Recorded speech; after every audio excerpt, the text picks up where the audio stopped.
This billionaire personally carries his employees' coffins. Not for cameras, not for PR, because he means it. The richest Indian in the Arab world has never worn a diamond watch. He drives delivery vans. He sleeps on terraces. He pays off strangers' mortgages. This is the story of Yusuff Ali, and it will change how you think about billionaires. In 1955, Yusuff Ali was born in Natika, a coastal village in Kerala. Coconut trees, temple festivals, and modest dreams. As a boy, he wanted to be a lawyer. Life had other plans. At 18, he boarded a ship called the Dumera. It took a week to reach Dubai.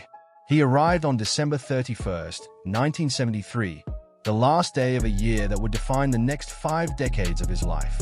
There were no skyscrapers, no air conditioning. The water came from primitive wells. He joined his uncle's small distribution business, and from the very first day, he did everything. Loading frozen meat, driving the delivery van, sweating in warehouses without AC. He slept on the terrace, pouring buckets of water on the floor to stay cool. Then in 1995, a French retail giant entered the market. The hypermarket model was born, and most local businesses panicked. But Yusuff Ali saw something nobody else did. These weren't just customers. They were homesick people, and he realized the stores that would win wouldn't be the ones with the biggest discounts. They would be the ones that made expatriates feel seen. So he launched LuLu Hypermarket. Not just a store, an emotional experience. An Indian family could find the same brand of lentils they ate back home. A Filipino worker could buy familiar food products next to everyday essentials. LuLu wasn't selling groceries. LuLu was selling home. That insight, that changed everything. But his biggest challenge hadn't even begun. From one hypermarket in Abu Dhabi, LuLu spread like wildfire.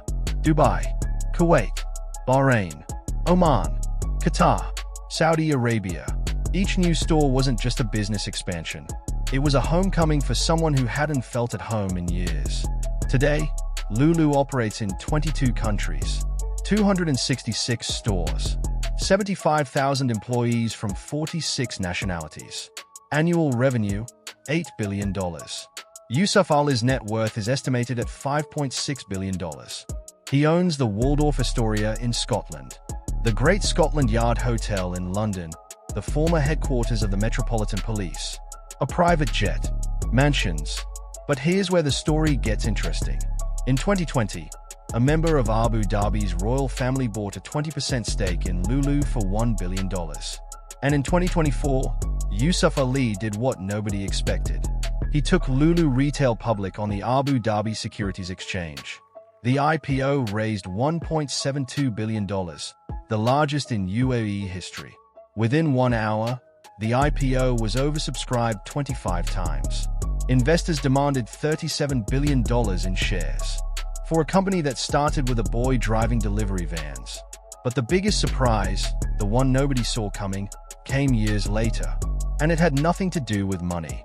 When a LuLu supervisor named Shihabuddin died of a heart attack, Yusuff Ali didn't send condolences. He didn't issue a statement. He showed up, and he carried the coffin himself.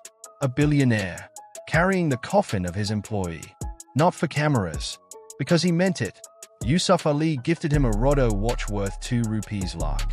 The fan was so moved, he returned with a watch featuring a photo of Yusuff Ali's late mother. The billionaire broke down. He was stunned, not by the gift, by the love. Yusuff Ali has never worn a diamond watch. He once told an interviewer, "I introduce employees who own them. I don't need one." When he gifts luxury watches, he's not showing off. He's showing love. During COVID, he donated $6.8 million and built a 1,400-bed treatment center in Kerala.